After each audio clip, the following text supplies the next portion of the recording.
Hoy vamos a hablar sobre el paso de lo bolero a lo flamenco. Entendemos que, aunque normalmente se cree que la escuela bolera y la escuela flamenca son dos escuelas paralelas que discurren paralelamente en su historia, a la vista de los datos que tenemos nos damos cuenta de que no es así. Lo flamenco es en realidad una consecuencia de lo bolero, ya que muchos de los elementos musicales que conforman el flamenco tienen un origen claramente en la llamada escuela bolera. Debíamos de preguntarnos qué es el flamenco y qué es lo bolero. Y sobre todo, qué es lo bolero hoy y qué fue lo bolero en los años en los que nació y se desarrolló. El flamenco es la reinterpretación artística de la tradición musical andaluza, y como tal reinterpretación artística de una tradición, esa tradición, que es la anterior justo a la escuela flamenca, como iremos viendo a lo largo de la charla, es precisamente la bolera. La escuela bolera nace aproximadamente a finales del siglo XVIII, cuando en los teatros de la corte y en los teatros andaluces las bailarinas empiezan a llevar a las tablas ciertos bailes y toques y también canciones con las que hacen su música, sobre todo construida sobre las seguidillas, la jota, los fandangos y los jaleos. Si hablamos de seguidillas, de jotas, fandangos y jaleos, estamos viendo claramente también elementos que conforman el flamenco y que forman parte del flamenco. Hoy llamamos escuela bolera a una forma de bailar, sobre todo, que recuperó del olvido el bailaor sevillano Ángel Pericet. La familia Pericet ha mantenido durante décadas la tradición de esa escuela bolera. Una escuela bolera estilizada, bien diferente y bien distinta a lo que hoy conocemos como flamenco, de ahí que muchos crean que corre paralela y no que una es consecuencia de la otra. Sin embargo, debemos de pensar que lo que recupera Ángel Pericet es un baile que se había perdido, que se había dejado de hacer precisamente a mediados del siglo XIX, que empieza la escuela bolera a incorporar ciertos ademanes y pasos de la escuela de baile francesa, y al amanerarse, vamos a decir, al afrancesarse, pierde el aroma castizo que caracteriza los bailes españoles y en particular los andaluces. Justo cuando comienza la decadencia de esa escuela bolera, empieza a resurgir una nueva escuela que hoy llamamos flamenca. Es más, las propias intérpretes, bailarinas sobre todo, y bailarines también, últimos boleros, serán a su vez los primeros flamencos. La escuela que recupera Ángel Pericet probablemente sea esa escuela que en la segunda mitad del siglo XIX comenzó a decaer, hasta caer en el olvido. Sin embargo, si nos vamos de Ángel Pericet aproximadamente hacia 1900, un siglo antes, a 1800, nos encontramos con un bolero del teatro de Cádiz, que es Luis Alonso, que según sabemos por las investigaciones del flamencólogo Antonio Barberán, era nada más y nada menos que el hermano carnal de Antonio Monge Rivero, el Planeta.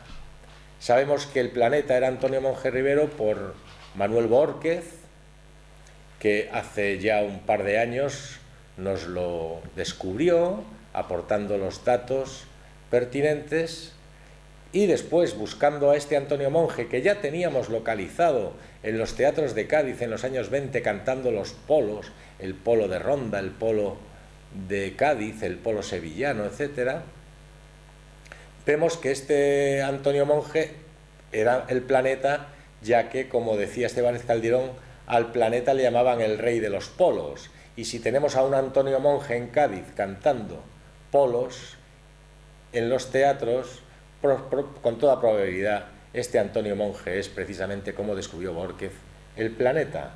Como decimos, Antonio Barberán, indagando, siguiendo la pista de Antonio Monge Rivero, encuentra con que su hermano carnal era nada más y nada menos que Luis Alonso, el famoso bolero. Digo famoso ya que Jerónimo Jiménez, muchas décadas después, le dedicaría dos zarzuelas que son dos de las más famosas del repertorio, como son La boda de Luis Alonso y El baile de Luis Alonso. No sabemos mucho de Luis Alonso, pero sí sabemos que aparece en los padrones como bolero del teatro, hermano del primer flamenco, del primer cantaor, el Planeta, que no bailaba flamenco porque el flamenco no había nacido aún. Si no encontramos rastros de flamenco de 1850 hacia atrás, es nada más y nada menos, no por lo que dijo la flamencología, de que había una época hermética donde el flamenco se guardaba en el hogar gitano, en secreto casi, sino que simplemente no existía aún. También habría que nombrar a Sevilla como gran capital bolera, con la escuela de los de la Barrera, con la Campanera a la que precisamente en su escuela le cantaban nada menos que Silverio y Lorente, como también nos ha hecho ver Manuel Borges. Entonces vemos como estos últimos boleros serán a su vez los primeros flamencos. Hablar de historia, la verdad que es muy difícil. Miguel Anxo Murado nos dice: la historia es como la ceniza de un incendio. No es el incendio, ni siquiera un resto del fuego, sino tan solo un vestigio de los efectos del incendio. El viento sopla constantemente dispersando las cenizas de ese incendio. La historia no es una ciencia exacta. La historia no es como la matemática, 2 y 2 son 4. No, la historia cabe en muchas interpretaciones, de ahí que de la historia haya muchas versiones de un mismo hecho. En el caso del flamenco tenemos añadido el problema, digámoslo así, de que la historia del flamenco ha sido redactada muchas veces por personas que no tenían una formación histórica de análisis, sino que más bien mostraban sus vivencias, sin duda interesantes, que muchas veces han trazado caminos ciertos, pero otras veces nos han contado, digamos, cuentos chinos que nos hemos tragado, que hemos asimilado de tal forma que muchas veces nos cuesta retractarnos de algo que a lo mejor llevamos pensando muchos años y de repente aparece un dato que nos echa por tierra lo que creíamos y nos encontramos con una nueva perspectiva. Como digo, la historia no es exacta, pero a la luz de los datos que tenemos sí podemos ir trazando más o menos cómo fueron discurriendo los caminos que dieron lugar a un género como el flamenco. El flamenco no es nada más y nada menos que la fusión del pisto andaluz. Digo pisto por ser Andalucía una tierra muy mestiza, muy mezclada, con muchos pueblos que convergieron en sus caminos y en sus ciudades y dejaron su pozo de cultura cada uno, y de ese pisto pues nació la cultura andaluza y también el flamenco. El flamenco es el arte de los hipíos individuales, como se les llamó en el siglo XIX. Hipío nos referimos a cantar 2 versos de un solo aliento, de un solo hipío, lo que comúnmente se llama ligar los tercios. Eso es algo muy característico del cante flamenco. A los flamencos se les conocía en el XIX como aficionados al jaleo. Los jaleos de alguna manera coparon, como veremos más adelante, gran parte de la actividad bailable y cantable y de guitarra durante el siglo XIX. Hay una zarzuela de Barbieri, de Francisco Asenjo Barbieri, que nos dice en una copla, una seguidilla concretamente, nos dice unos versos que resumen bastante bien esto que queremos decir del pisto andaluz. La copla dice: Dios echó en un puchero, según se cuenta, una flor de romero, sal y pimienta, después guindilla, y salió de aquel pisto la seguidilla.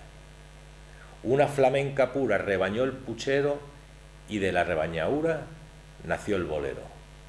En estos versos podemos ver cómo Barbieri lo que nos dice, el libretista en este caso, es como de ese gran puchero donde están diferentes ingredientes culturales, pues nació la riquísima cultura andaluza.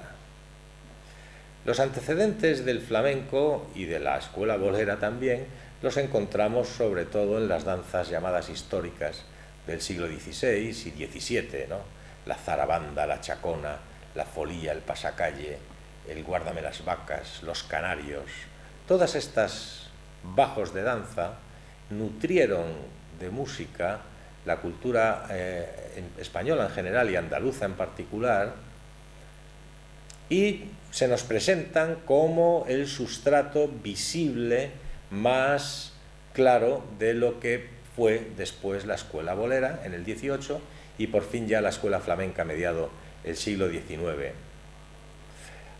Tenemos que tener en cuenta, cuando hablamos de estas cosas, también que normalmente pensamos que el músico académico, aquel músico formado en un conservatorio y con conocimientos de la técnica, de la escritura y la lectura musical y de la composición, que bebe del pueblo, se aprovecha del pueblo y según lo que hace el pueblo, pues lo transforma y lo hace música artística.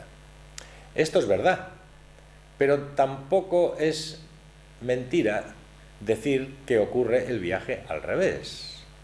¿Cuántos son los músicos populares que iban a los teatros, escuchaban una música que les gustaba, el pueblo la adoptaba como suya propia y la hacía suya, siendo a lo mejor música de un autor en concreto? Esto tuvo que ocurrir durante mucho tiempo y durante muchas veces tuvo que ocurrir este trasvase del pueblo a lo académico, de lo académico al pueblo. Es un viaje de ida y vuelta continuo. Lo digo para no caer en la tentación de pensar de que el pueblo puro crea y el académico en su estudio lo roba casi y lo transforma. No es así. Esto ocurre al revés. A todos nos ha pasado salir del teatro o de una película y salir tarareando la canción que ha sonado en ese teatro, en esa película, y esa canción incluso puede llegar a convertirse en una canción popular de un pueblo, y que no sería eso en el siglo XIX y en el siglo XVIII o en el XVII, donde todo ese trasvase estaba mucho más poco claro. Hay un repertorio, digamos, semi-abandonado en los sótanos del cuartel de Conde Duque en Madrid, en la Biblioteca Municipal de Madrid, que integra cerca de 5.000 obras manuscritas del siglo XVIII, en donde aparecen más de 2.000 tonadillas, cientos de entremeses y de sainetes, e indagando en ese repertorio hemos encontrado muchos de los datos que nos han hecho ver cómo realmente lo bolero no es más que el antecedente de lo flamenco. Puedo leer algún ejemplo de alguna tonadilla que nos ha llamado especialmente la atención en este sentido. Por ejemplo, casi todas son de los años 70, 80, 90 del siglo XVIII, es decir, 1770 a 1790 o incluso 1800. En una tonadilla titulada El susto del hidalgo de Pablo Esteve se canta: oigan señores cómo cantaba estas seguidillas una gitana. Se componía el dengue, tomaba su guitarra, pespunteaba un poco y luego gargajeaba. Si nosotros traducimos esto a la actualidad, nos damos cuenta que pespuntear la guitarra por seguidillas y gargajear está más cerca de lo que hoy llamaríamos flamenco que digo yo, de la música de zarzuela, como mucha gente cree que a veces las tonadillas son zarzuelas. Sí, la zarzuela tiene mucho de la tonadilla, sin duda, pero también lo flamenco y la música popular. Otra tonadilla muy elocuente en este sentido es la que escribió el italiano naturalizado español Lorenzo Bruzzoni, titulada La maja pobre y el majo enamorado o El zorongo, segunda parte. En una parola, en un diálogo, le dice uno de los protagonistas, el majo, le dice: vaya mujer que vengo con unas jambres tremendas de oírte tocar la guitarra y una canción de las nuestras. Responde la maja: pues mira, voy a cantarte, que te cantaré, la lea, que en Cádiz me la enseñó una gitana de aquellas. Contesta él: toma, toma la guitarra y el mundo abajo se venga. Concluyamos nuestra zambra con una tirana nueva. Y mira que has de bailar aquello que en Madrid peta. Y ella dice: el bailete a lo gitano tocando las castañuelas. Estamos hablando de una obra que aparece medio siglo antes de que tengamos noticia de que nace el flamenco, donde ya encontramos claramente estos elementos como el bailete gitano, las castañuelas, el éxito, ya que petaba en Madrid. Y esto nos hace pensar algo importante, que gitano es el cante y el baile, no el intérprete.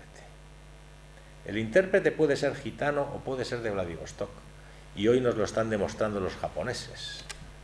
Los intérpretes del flamenco, hombre, si tú te crías en el barrio de Santa María de Cádiz, en un ambiente flamenco, tienes más posibilidades de ser un gran flamenco que alguien que se cría en un barrio de Vigo, al lado del Berbés, ¿no? Pues sí. Ahora, no por las condiciones naturales que se tengan por ser gitano o no, sino por el ambiente en el que te has criado ya desde que desarrollamos el oído en el vientre de nuestra madre.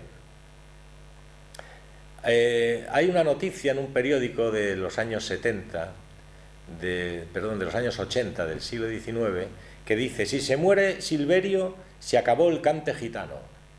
Esta frase nos lo dice muy claramente. Silverio, que no solo no era gitano, era sevillano y era de ascendencia italiana, como denota su apellido, Franconetti. Se acabó el cante gitano si se muere Silverio. Claro, porque lo que Silverio cantaba era el cante gitano. Y Silverio es tenido como el más importante cantaor de su época.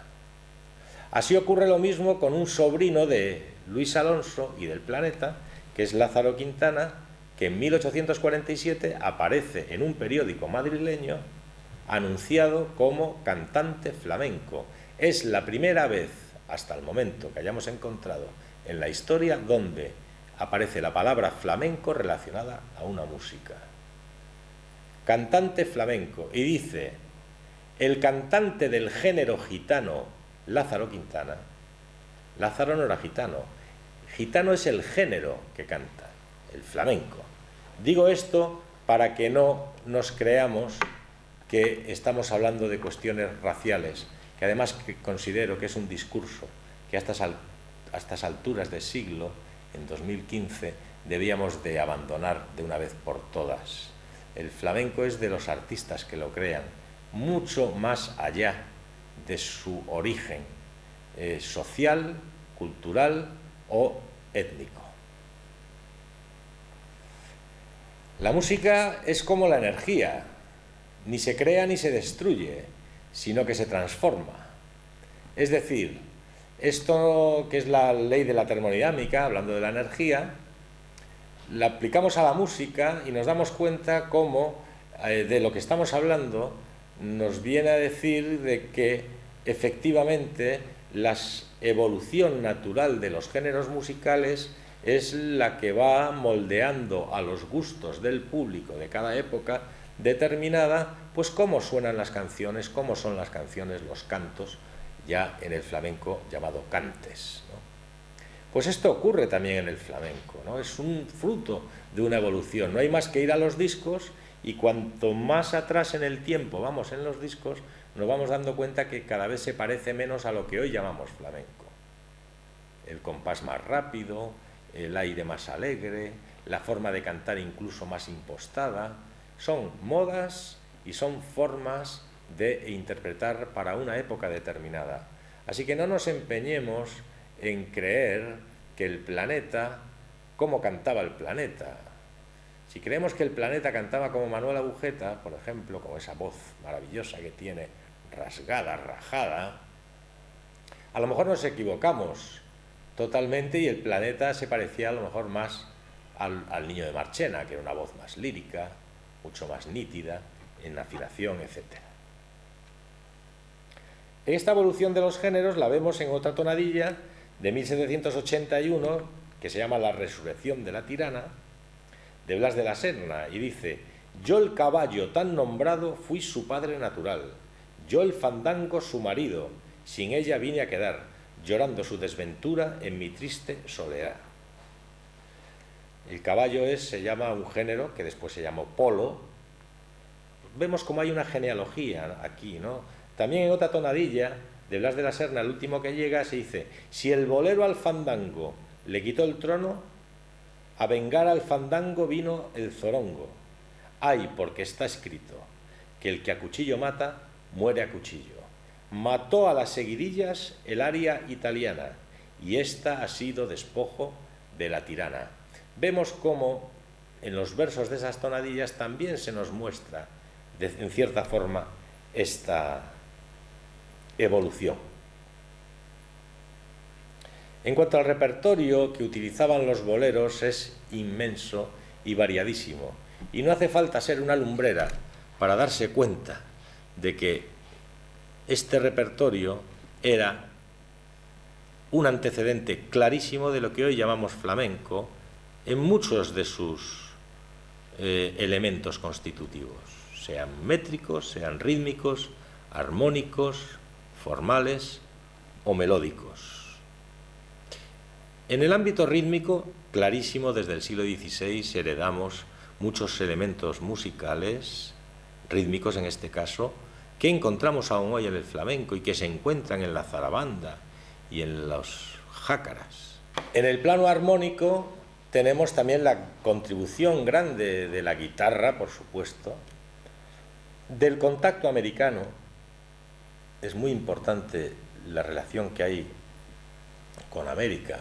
No en vano el flamenco todo apunta a que nace o surge en la provincia gaditana, especialmente en la bahía, en su capital, en el puerto, en Jerez.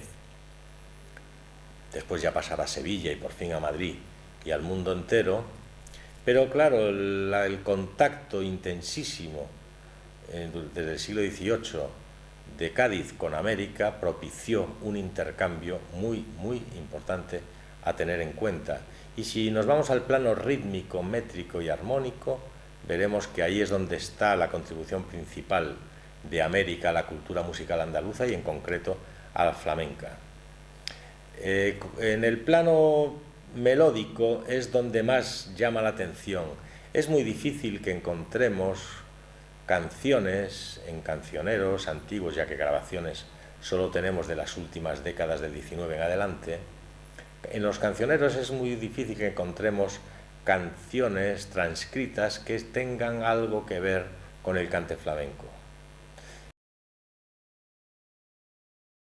Y segundo, y más importante, porque yo considero, es mi opinión particular, que el cante es una suerte de invento ad hoc, adecuado a esa forma nueva que se quiso dar a la música andaluza, que se estaba afrancesando, y a fin de aumentar su acento castizo, se sirvió de las tonadas que cantaban los gitanos como emblema de esta nueva música castiza.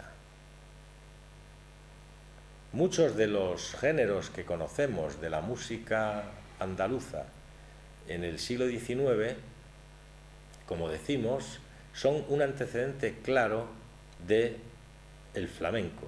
Por ejemplo, en un periódico sevillano llamado La Píldora, el 7 de enero de 1813, nada menos, se habla del ole. El ole fue uno de los bailes, uno de los jaleos más populares durante el XIX. Y dice: en los bailes no se permitiría esa porquería gitanesca, corralera y truana del ole, más propia de negros de Angola que de un pueblo culto y teatro ilustrado.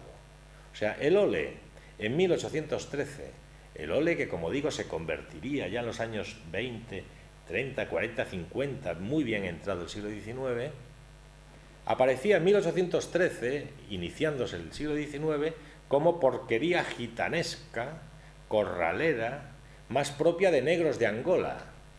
Si en vez de ole pusiese soleá o pusiese seguidillas, pues diríamos que estamos ante una de las citas más antiguas del flamenco. Pero como dice Ole, la flamencología ha querido de alguna forma separar el mundo del lo bolero, porque el ole es una de las bailes boleros, del flamenco, cuando en realidad no son más que la consecuencia uno del otro. En un cancionero de 1817, Narciso Paz, un guitarrista residente en Francia, que editó allí en Francia su colección de aires españoles, de alguna forma nos muestra qué clase de música, qué música se hacían. En esa colección encontramos el fandango, las habas verdes, la guaracha, la cachucha, la bola, el potrito, los yarabís del Perú, la malagueña, el bolero del ole, el bolero de la cachucha, tiranas, una canción de La Habana, boleros de société, etc. Además habría que añadir el zorongo, la tirana, la cachucha, las seguidillas, el fandango antiguo y el moderno, es decir, el fandango menor, en tono menor y bailable, antiguo, y el fandango en tono mayor y cantable, que es lo que hoy llamamos fandango, los jaleos, el vito, el ole, muchísimos jaleos, las jotas, las seguidillas de los panaderos, seguidillas gitanas, así llamadas, no son seguidillas aún, pero sí eran llamadas seguidillas gitanas, que son seguidillas, pero con cierto aroma melódico muy ornamentado que nos recuerdan a lo que son los cantes gitanos, ¿no? Y por supuesto los zapateos, los polos, la caña, la serrana, la rondeña, todo esto, estos estilos, estas músicas, en un estado embrionario que si hoy escucháramos no reconoceríamos como flamencos, porque el flamenco, como digo y repito, aún no había nacido. Un compositor tan importante como Mariano Soriano Fuertes, compositor murciano, autor de las llamadas zarzuelas gitanescas, contribuyó mucho al repertorio también. En sus obras, recuerdo la Andalucía, los gaditanos, la Feria de Santiponce, el Ventorrillo de Alfarache, la Venta del Puerto, Lola la Gaditana, la Serrana, Pepilla la Salerosa, la Fábrica de Tabacos de Sevilla, la Macarena, el Tío Carando en las Máscaras, la Curra, el Cantaor de Sevilla, las Playeras. Todo esto son obras de Soriano Fuertes, y en una de ellas encontramos estos versos: aunque vendo castañas asás, aguantando la lluvia y el frío, con mi moño y mis medias calás, soy la reina pa' mi querío.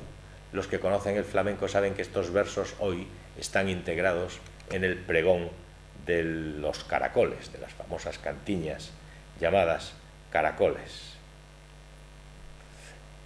Hay indicios, digamos que tenemos incluso pruebas, de que hay una serie de artistas de mediados del siglo XIX que son los que precisamente le dieron la vuelta a la tortilla, le dieron la vuelta de rueda siguiente en la evolución natural de la música andaluza. fueron grandes e importantísimos boleros y boleras que de repente aparecen haciendo músicas flamencas, justo cuando el flamenco está naciendo. Y además, en sus repertorios encontramos muchas veces las primeras citas de géneros y de estilos que hoy reconocemos como flamencos. Estoy hablando de la Pepa Vargas, de la Nena Perea, de Petra Cámara, de Antonio Ruiz, de Carlos Atané, de José María Dardaya, de Francisco Pardo. Todos son artistas que llenaban los teatros de España y de América y de Europa. Ahí está quizá la razón por la cual la flamencología los ha obviado. La flamencología tiene la tendencia a creer que el origen del flamenco, como es doméstico, está en las casas. Siempre que aparece una persona laureada en Europa por el padre de Alejandro Dumas, que se refiere a ellas como mis amigas, las boleras españolas, que esas sí que saben bailar, y no los palillos que vemos en la Ópera de París. Esto lo dice Alejandro Dumas padre en una carta. No les viene bien a la flamencología tradicional, hablo, el incorporar a los nombres de los pioneros de esta música que llamamos flamenco a gente que triunfaba en los teatros de Nueva York, en los teatros de París, de Bruselas, de Viena, de Roma, de Nápoles, de Milán y por supuesto de Barcelona, de Madrid, de Sevilla y de Cádiz y Valencia. Este hecho es el que ha desvirtuado un poco la historia del flamenco, que la estamos de alguna forma reescribiendo a partir de los datos que nos encontramos y no de lo que le dijo la abuela de uno que conocía a otro, que es muchas veces como se ha construido la historia del flamenco, a partir, digamos, de oídas, ¿no? El juego famoso este de que uno le dice al de al lado y le va diciendo y lo que dijo el primero al último no tiene nada que ver. Esto es la evolución de la música también, ¿no? Una música empieza de una forma, va pasando el tiempo de una persona a otra y se transforma. Entonces el flamenco hoy lo consideramos una música muy alejada a nuestro oído a la música bolera, pero habría que irnos al flamenco en su origen, no el de hoy que ya está hecho, conformado, incluso el de principios del siglo XX, sino el flamenco de mediados del XIX, del que no tenemos grabaciones porque no existían. Esa música se perdió en el éter y lo único que tenemos pues son partituras de cancioneros donde sí encontramos, porque hay unas playeras que recupera Guillermo Castro, el musicólogo madrileño, donde en la parte de piano escuchamos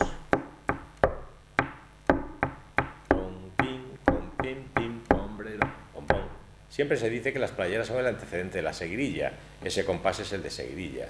Entonces, si nosotros vemos el compás de seguirilla en una partitura de seguirilla flamenca, en una partitura del siglo XIX, lo normal es pensar que en aquella época ya existía o se estaba empezando a gestar y a cristalizar estos géneros que después llamamos flamenco. El proceso de gitanización del canto y el baile nacional se impuso a la escuela bolera. Bebiendo de esta se logró una buena porción del lenguaje expresivo flamenco, la sal, la majeza y el garbo de las Andalucías. La Pepa Vargas, la Nena Perea, Petra Cámara, Antonio Ruiz, Atané, nombres que cada vez son más familiares entre los amigos de los orígenes documentales de lo flamenco y que estuvieron a caballo entre ambas escuelas. Por ejemplo, una noticia de 1846. Aficionados al jaleo, periódico El Popular del 28 de marzo. Dice: anoche se llevaron gran chasco los muchos aficionados al jaleo que corrían presurosos hacia el Teatro del Drama con ánimo de admirar a la delicada e incitante Nena.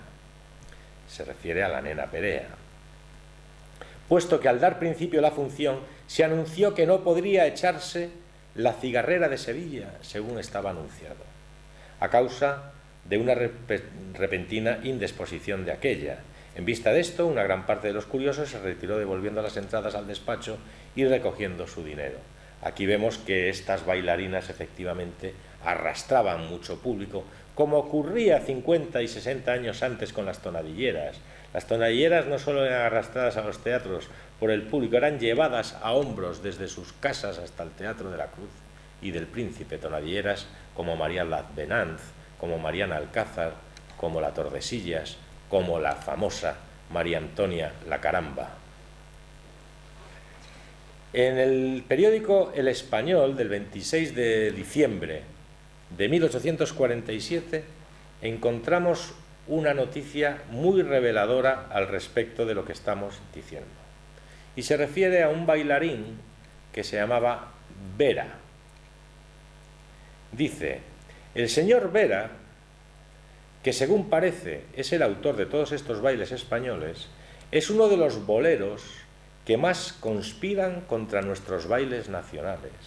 Sus composiciones pierden cada día más la sandunga española y adquieren la forma y contornos de los bailes de la escuela francesa. La única excusa que puede presentar el señor Vera es que la mayor parte de sus compañeros, los boleros de toda España, se van afrancesando cada día más. Efectivamente, en boleros y boleras reina la mayor anarquía. Se han desechado las sayas para adaptar el tonelete, y este mismo Vera tuvo en cierta ocasión la indiscreción y el público la condescendencia de tolerárselo, de bailar unas manchegas, unas seguidillas manchegas, con melenas, bigote y perilla. Esta noticia no puede ser más aclaradora de lo que estamos diciendo. Sus composiciones pierden cada día más la sandunga española y adquieren la forma y contornos de los bailes de la escuela francesa. No lo digo yo, lo dice el periódico español, El Español, el 26 de diciembre de 1847, que es precisamente el año en el que Lázaro Quintana aparece como cantante flamenco, y en esos años, los años que van del 45 al 55, por decir 10 años, es ahí cuando se muda lo bolero en lo flamenco. Lo bolero pierde aroma castizo, afrancesándose, para convertirse en flamenco, que es una música más castiza. Ese flamenco, al profesionalizarse, tuvo tanta proyección que se ha mantenido, de alguna forma, hasta hoy. Esta decadencia ya le ocurrió a la tonadilla. La tonadilla escénica, que triunfó entre 1750 y 1820, su decadencia se debió a que la tonadilla perdió el acento castizo para incorporar elementos propios de la ópera italiana. Y claro, había perdido el aroma nacional que el público esperaba, porque si quieres escuchar ópera italiana, pues ya tienes a Rossini y ya tienes a Donizetti, ¿no? A Bellini, a Verdi, a Puccini. Pero si tú lo que quieres es música española, castiza y de la tierra, pues si la francesas, si la italianizas, pues pierde ese aroma. Por eso esta noticia me parece tan interesante, para que veamos la fama de estas bailarinas y de estos bailarines. En el Heraldo del 1 de noviembre de 1849 podemos leer: hasta ahora ha acampado sola y por su respeto la bolera Vargas en Madrid. Se refiere a Pepita Vargas, la gaditana Pepita Vargas. Ya desde anoche tiene una terrible rival en la Nena Perea. Y para que tengan un buen rato los aficionados a los bailes nacionales, les daremos una gran noticia, la de que de un día a otro se aguarda en Madrid, contratada para el Teatro Español, a la célebre Petra Cámara, que es la que, según las cartas de Andalucía, ha dejado muy atrás en gracia y perfección a sus dos competidoras arriba citadas. Con la señora Cámara vendrá también el señor Ruiz, que sin tener la afectación tan común en los boleros, es sin duda alguna el mejor de cuantos hay en España. Aquí también vuelve a decir la afectación común en los boleros. En el año 49, la prensa es la que nos dice que en estos años los boleros se van cada vez afectando más, adoptando maneras de una danza refinada, que es precisamente la escuela bolera que después recuperan los Pericet y que hoy conocemos como escuela bolera. La escuela bolera que se baila hoy es una escuela refinada. Muchos de los pasos veríamos que son casi idénticos, y sobre todo en el braceo, que los flamencos, pero la escuela bolera de alguna forma está más estilizada. ¿Quién nos dice a nosotros que Luis Alonso en aquellos remotos 1807, 1810 bailaba igual que Pericet? Yo creo que estaba en un estadio mucho más castizo, que incluso podríamos decir mucho más flamenco, y no solo porque fuese hermano carnal del Planeta, considerado como, si no uno de los primeros cantaores de la historia. En el repertorio de estas bailarinas también podemos ver esto. En el periódico La España del 10 de marzo de 1850 leemos: en el momento de terminar esta revista llega a nuestras manos Curra la Macarena, baile para piano compuesto por el señor Oudriz y dedicado a doña Manuela Perea, la nena. Conocida es la aptitud del joven compositor para escribir esta clase de música, a juzgar por el ligero examen que hemos hecho del susodicho baile. Nos parece muy digno de su autor. Los aficionados al jaleo, caña y manchegas hallarán en qué entretenerse con el baile del señor Oudriz. Acompaña a la música el retrato de la nena de cuerpo entero, bastante parecido y mucho mejor litografiado que el de la Vargas y otras célebres boleras que hemos visto.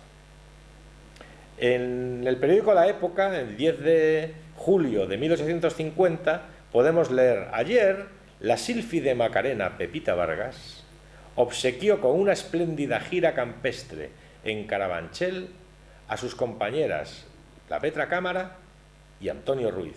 Fueron convidados a la expedición algunos de los aficionados más entusiastas del jaleo andaluz, y el día se desarrolló feliz y rápidamente entre oles, brindis y seguidillas gitanas.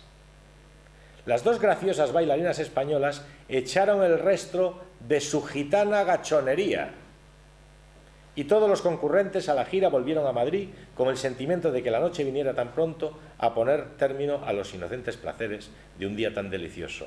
Esto de gitana gachonería le puede sorprender a muchos, pero a quienes estamos acostumbrados a leer cómo el piropo entre gitanos en el siglo XIX era gachó, gachoncita mía, gachón mío, gacho mío, eso se lo dicen los gitanos entre sí, cuando hoy gachó es, de alguna forma, como se conoce, a los no gitanos, a los también llamados payos, ¿no?, a los jambos.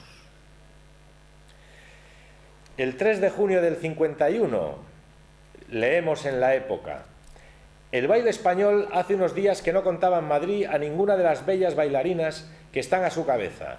La Petra Cámara en París y la nena en Toledo habían dejado un vacío grande en nuestros teatros, y cuando todos los aficionados al jaleo macareno le deploraban, se ha presentado de improviso a llenarle la linda y graciosa por excelencia Pepita Vargas, que anteayer, y cuando menos se la esperaba, se ha apeado de la diligencia de Bayona de regreso de su viaje a París. La empresa del Instituto, del Teatro del Instituto, que por todo recurso tenía que apelar a la joven inglesa para satisfacer las exigencias de los partidarios del baile nacional, se ha apresurado a contratar a la más macarena de nuestras macarenas, por complacer a un público que dentro de pocas noches acudirá a la calle de las Rosas a saludar su reaparición con entusiastas aplausos. O sea, estamos viendo que en estos años 50, primeros 50, últimos 40, estaba en ebullición esta forma nueva de bailar. Las boleras triunfaban en todos los teatros de Europa. Así los ecos que llegaban de París, y según nos dijo el gran sociólogo austríaco Gerardo Steingres en su libro definitivo e interesantísimo "Y Carmen se fue a París", nos dice que nos viene a decir cómo lo flamenco, lo bolero, empieza a ser considerado por la alta sociedad española y por la sociedad en general en España cuando llegan los ecos de los éxitos que estos bailes y estas bailarinas obtienen en Francia. Una vez que triunfan en los mejores teatros, en los mejores cafés de París, entonces aquí son recibidos como grandes artistas. En esta podemos leer en 1851: los bailarines españoles a cuyo frente se hallan Ruiz y la Petra Cámara están haciendo furor en París. En la Feria de Sevilla no hicieron más que entusiasmarse los franceses, la Feria de Sevilla, una de las obras. Pero cuando la Petra bailó el ole, hablamos de 1851, es aquel que habíamos dicho que en 1813 era basura gitanesca más propia de negros de Angola, ¿no? Pero cuando Petra bailó el ole, el entusiasmo degeneró en frenesí. Hubo aplausos, coronas y ramilletes, y muchos nos engañamos si las bailarinas del Guadalquivir no introducen en los salones aristocráticos de Allende el Sena la bolera y el fandango. Entre los muchos estilos que vamos comentando, podemos leer el programa de una función que aparece en el Diario Oficial de Avisos del 5 de noviembre de 1851. Dando fin a la función con el bailable español compuesto y dirigido por Carlos Atané, titulado Frasquilla y el Macareno. Bailables, los panaderos del barrio de la Viña, por las señoritas Picazo y Bustamante. Bailable de la Sandunga, por todo el cuerpo de baile. Paso bolero de la Gracia, por la señorita Picazo y el señor Marcos. Seguidillas gitanas, por la señorita Romero, la Cuchillera. Aquí tenemos a una reconocida bolera y seguramente de las primeras bailadoras. Jaleo del Alza Pilili, por la señorita Romero y el señor Atané. La madrileña, por la niña del señor Atané. Jaleo de la Sal de Andalucía, por la señorita Romero, Picazo y Bustamante. Y bailable final por todo el cuerpo de baile.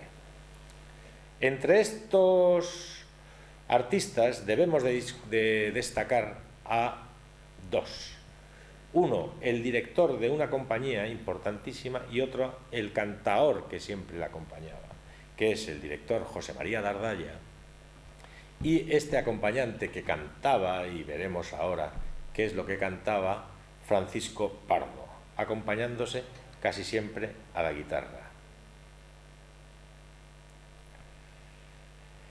De Pardo tenemos noticias aquí en Cádiz, en el Teatro del Balón. En una noticia de 1848 podemos leer: a las 6:30 se ejecutará la comedia El corazón de un bandido, cuyo principal papel está a cargo del señor Dardalla. Y el señor Pardo, que desempeña el segundo, cantará, acompañándose a la guitarra, la linda canción de La Malagueña. Un precioso paso a dos, lindísimas boleras jaleadas de la Cirila, dando fin con la comedia 30 días después, o segunda parte del Corazón de un bandido, en la que el mencionado señor Pardo cantará Las Serranas.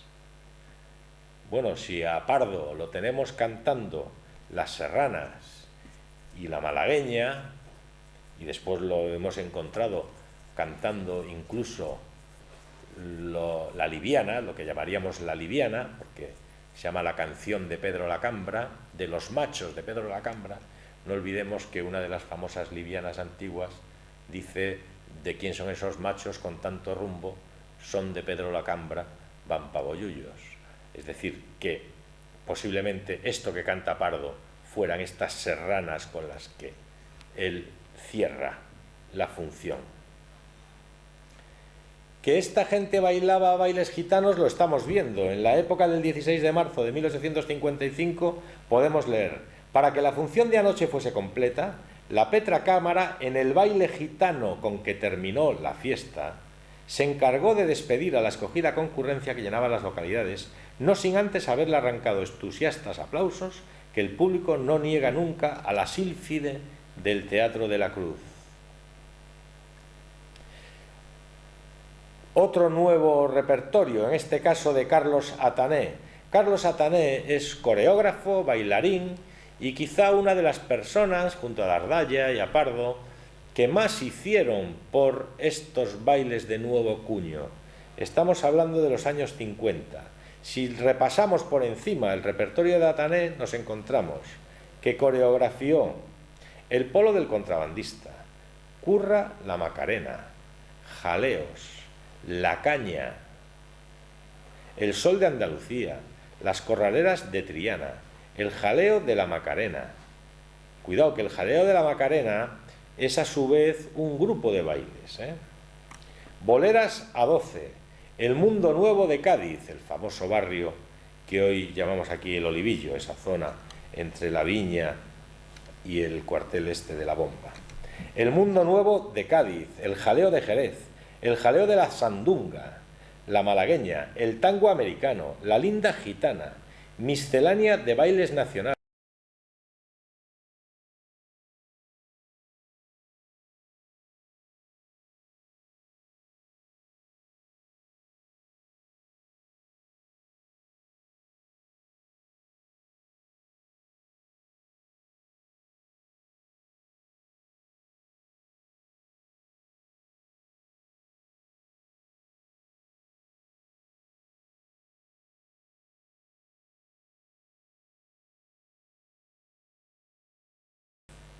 Jaleo de la Currilla, rondeña del tío Carando en las máscaras, jaleo de Cádiz, el jarabe americano, jaleo de la jerezana, el jaque de ronda, la sal de Sevilla, el gitano burlado, la gitana y el torero, seguidillas mollares sevillanas, la perla gaditana, el jarabe veracruzano, el rumbo de la Macarena, la contrabandista, la perla de Triana, los panaderos, el jaleo de la Sandunga, el jaleo del Arandito, aquel que decía Arandito, arando, rosas y lirios vas derramando, que a muchos les sonará por ser hoy un famoso juguetillo que, como conocemos, ¿no?, cuando va andando, rosas y lirios va derramando.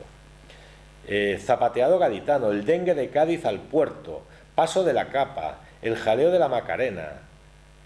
Estos solo son obras coreografiadas por un coreógrafo que es Carlos Atané. Yo entiendo que el nombre, si hubiera sido el Peste, o se hubiese llamado el Curro Alfileres, a lo mejor la flamencología lo hubiese tenido más en cuenta a este pobre hombre, que ha sido totalmente olvidado, pero los carteles de los teatros de Valencia y de Madrid, de Cádiz y de Barcelona nos dan buena fe de la actividad intensísima que tuvo este coreógrafo y bailarín durante una década, coreografiando todo tipo de bailes que hoy llamaríamos, sin duda, preflamencos. No nos atrevemos a decir flamencos, ya que en esta época aún no existía el flamenco, tal y como hoy lo conocemos. No olvidemos que Silverio, cuando regresa de América en el 1864 y comienza la profesionalización del género flamenco, bueno, pues estamos a 15 años aún de todo esto que ocurre, que sin duda es el pozo del que después beberán los flamencos, sobre todo para el baile y la guitarra, insisto. El cante corre un camino aparte. El cante, como digo, yo creo que es una recreación de un pasado mítico. No es una música heredada de padres a hijos, sino que un buen día al agitanar la melodía del canto, se empezaron a hacer ciertas inflexiones que después quedaron como el modelo de lo que hoy llamamos el cante flamenco. De esta época también es la noticia que habíamos encontrado hace ya más de una década en los periódicos gaditanos de Paquirri Guanter, de Francisco Guanter, que dice que canta el jaleo de la Gariana y el polo andaluz. Nos decía el amigo y recordado Fernando Quiñones que Paquirri era Guanter porque era guantero, hasta que hemos descubierto que no, que era su apellido, Guanter, como después ha certificado Antonio Barberán, encontrando todos los datos en los padrones, hasta su muerte prematura en la cárcel del Saladero de Madrid, con 20 y pocos años. Si repasamos esto del jaleo de la Gariana, si repasamos el repertorio de un cartel de 2 años después, de 1849, vemos La estrella de Andalucía, baile compuesto por la señora Perea por el señor director Ruiz. Bailables de que se compone. O sea, La Estrella de Andalucía es una obra con muchos bailables. 10. Primero, introducción por las señoritas del cuerpo de baile. Tirana por las señoritas Ruiz y 6 parejas. Zurito por la señorita Ruiz. Rondalla andaluza por el cuerpo de baile. Paso de acción por la señorita Perea y el señor Ruiz. Jaleo por el cuerpo de baile. Juego de panderetas por la señorita Ruiz. Guillabá por la señora Perea. Geliana por la señora Perea y el señor Ruiz. Gran bailable final por la señora Perea, el señor Ruiz y todo el cuerpo de baile. Pues aquí nos encontramos con el juego de panderetas, con la guillabá, con una serie de bailes que sin duda son antecedentes, porque guillabá, que es canto en gitano, y geliana, que nos recuerda a lo que hoy llamamos giliana, ¿no? Uno de los romances, que es considerado por los estudiosos como Luis Suárez como uno de los cantes más antiguos. Pues sí, efectivamente, es uno de los más antiguos porque ya en 1849 lo hemos encontrado. Una de las noticias que más nos ha llamado la atención en este trabajo que hemos hecho de indagación sobre lo bolero y lo flamenco ha sido una que encontramos en el periódico La Época del 20 de enero de 1854, y dice: la graciosa bailarina española Josefa Vargas está enloqueciendo a los granadinos con sus primores en los bailes La Feria de Mairena, La Moza de Rumbo y La Estrella de Andalucía. Según los diarios de aquella ciudad, este último, en que la protagonista simboliza el título, o sea, La Estrella de Andalucía, ha sido para ella uno de los mejores triunfos, puesto que el nutrido rumor de un aplauso continuo, provocados por sus más ardientes admiradores, perdido entre las armonías de la orquesta, sirvió de compás a sus airosos movimientos, teniendo para complacer la concurrencia que repetir la soleá con toda la gracia que la distingue. Aquí tenemos un ejemplo clarísimo de cómo una bolera aparece bailando lo que hoy reconoceríamos como flamenco, que es la soleá. No olvidemos que la soleá es el órgano regulador de toda la estética musical del flamenco. Tuvo que repetir la soleá con toda la gracia que la distingue para complacer a la concurrencia. O sea, si Pepita Vargas, que era nacida gaditana, baila la soleá en 1854, que a la sazón, si no es la primera, debe ser de las más antiguas citas de soleá que hemos encontrado, aquí tenemos a una bolera bailando por soleá. Más tarde, en el periódico La Iberia, del 30 de mayo de 1856, nos encontramos, cerrando un artículo, esta frase que de alguna forma puede servir de rúbrica a esta conferencia. Dice: ¿qué años aquellos los del planeta? Cuando se introdujo en el barrio de la Macarena la moda de cantar en fino y con perfiles entre la gente de neta y nota. Nos interesa, en resumen, la cuestión de cómo y cuándo los boleros comenzaron a hacerse flamencos. Algunos indicios, como los que hemos citado aquí, apuntan a pensar que las estrellas de aquel nuevo firmamento, entre otras Petra Cámara, la Nena Perea, Pepita Vargas, fueron pioneras en apuntarse a lo gitano. Esto es lo que nos ha traído hoy aquí, ver e intentar traer luz sobre un tema que consideramos de mucho interés. El flamenco no nace por generación espontánea. Ninguna música nace por generación espontánea.